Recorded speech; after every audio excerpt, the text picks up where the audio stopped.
Okay, this is my first tutorial on hand quilting, and first thing I want to say is the fabrics that I used. Every fabric on the top is cotton, 100% cotton.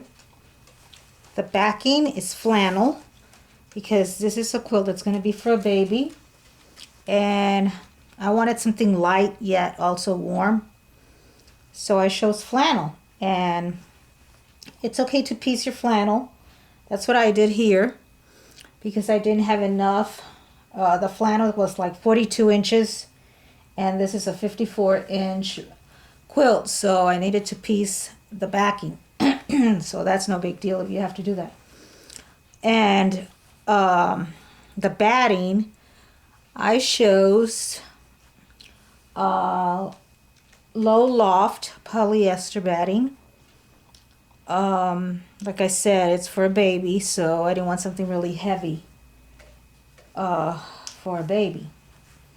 And the what I chose to mark the top, I usually use this. It's a clover, it's just chalk powder. This is yellow, this is white, and a water-soluble blue marker for fabric. Make sure it's for fabric.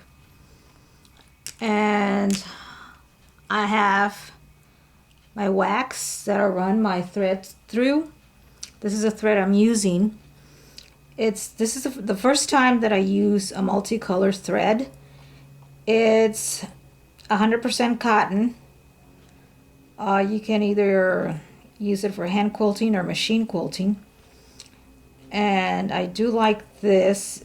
It's sulky. I've never used that before. This is the first time. And I do like it. Actually, I really don't even have to run it. Stop it. Those are my dogs. Stop it.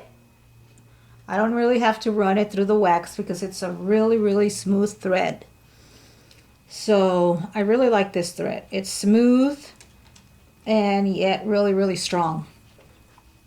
And this is what I use to put my the needles that are no good anymore. They're bent or whatever. So I just, make a little hole in here in this little pill bottle and just put them in there.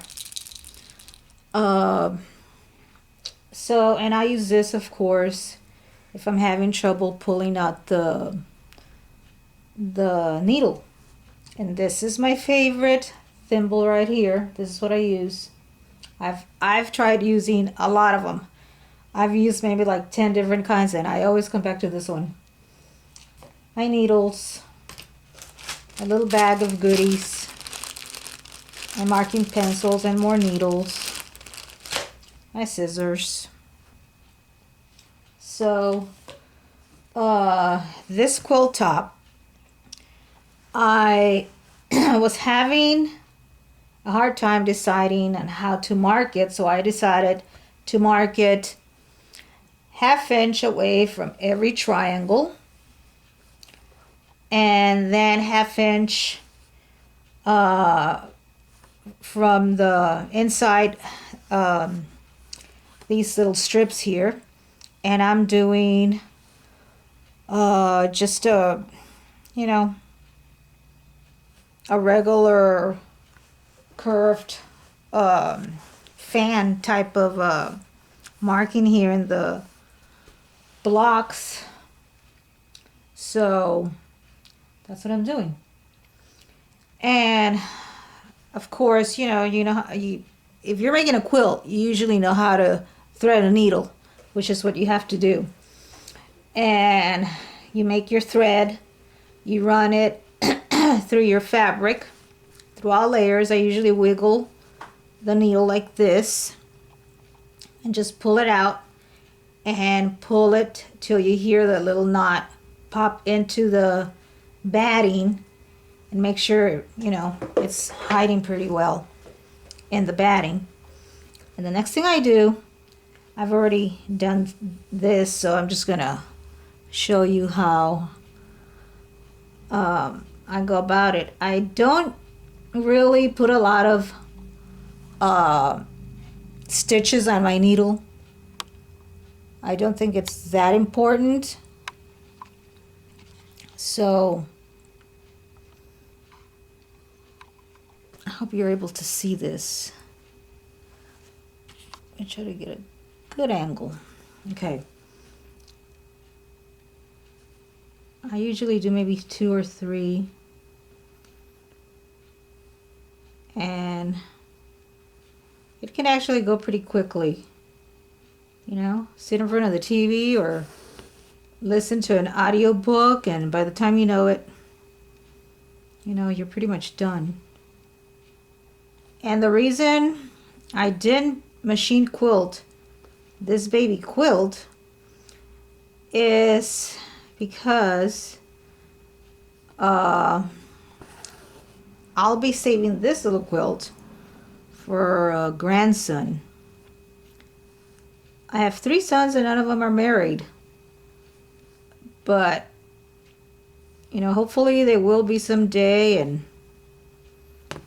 they're going to be using this little quilt. So, I don't know, to me it seems a lot more special if a quilt is hand quilted. You just kind of go up.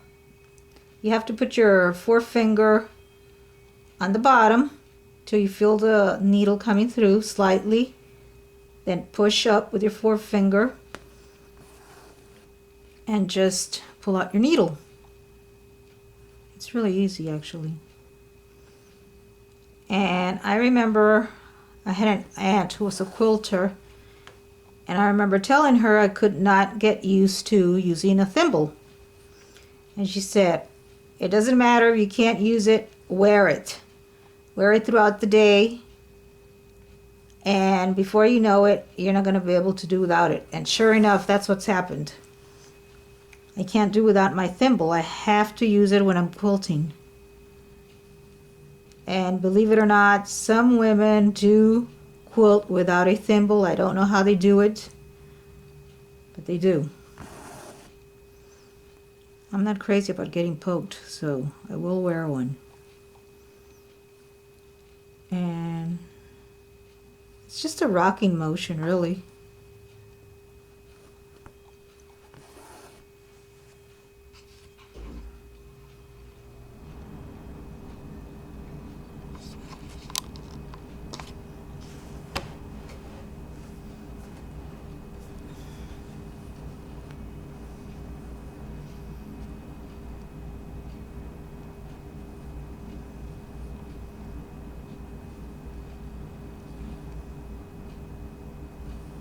And I figured, you know,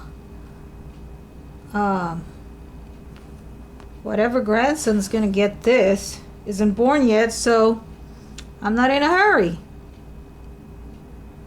Besides, all of the little quilts that I've made are usually girl quilts.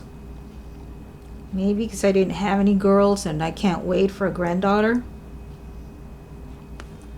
But when I put this one together,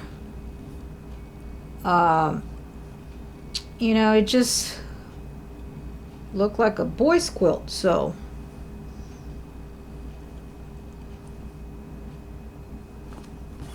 And for any of you who, okay, I want to show my age. For any of you who went to school, elementary school in the 60s,